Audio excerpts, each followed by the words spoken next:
أعوذ بالله من الشيطان الرجيم. بسم الله الرحمن الرحيم. إن الذين آمنوا والذين هادوا والنصارى والصابئين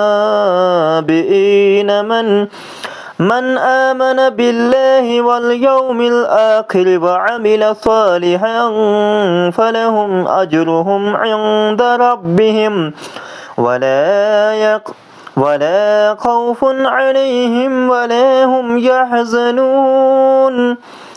وإذ أخذنا ميثاقكم ورفعنا فوقكم الطور خذوا ما آتيناكم بقوة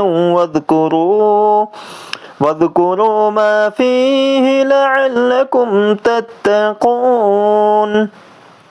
ثم توليتم من بعد ذلك فلولا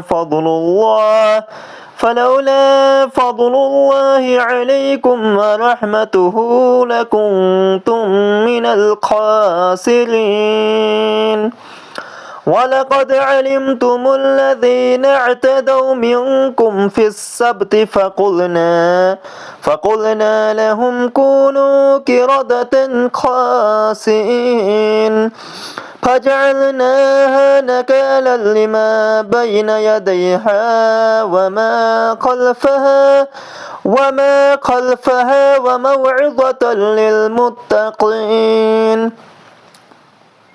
وإذ قال موسى لقومه إن الله يأمركم أن تذبحوا بقرة قالوا أتتخذنا هزوا قال أعوذ بالله أن أكون من الجاهلين. قالوا ادع لنا ربك يبين لنا ما هي قال إنه يقول إنها بقرة لا فارض ولا بكر عوان بين ذلك فافعلوا ما تؤمرون. قالوا ادع لنا ربك يبين لنا ما لونها قال إنه يقول إنها بقرة صفراء فاقع لونها تسر الناظرين. قالوا ادع لنا ربك يبين لنا ما هي إن البقرة شابه علينا وإنا إن شاء الله لمهتدون.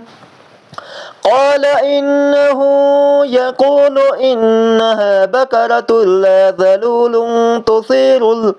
تثير الأرض ولا تسقي الحرث مسلمة لا شية فيها.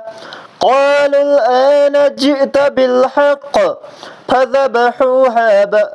فذبحوها وما كادوا يفعلون.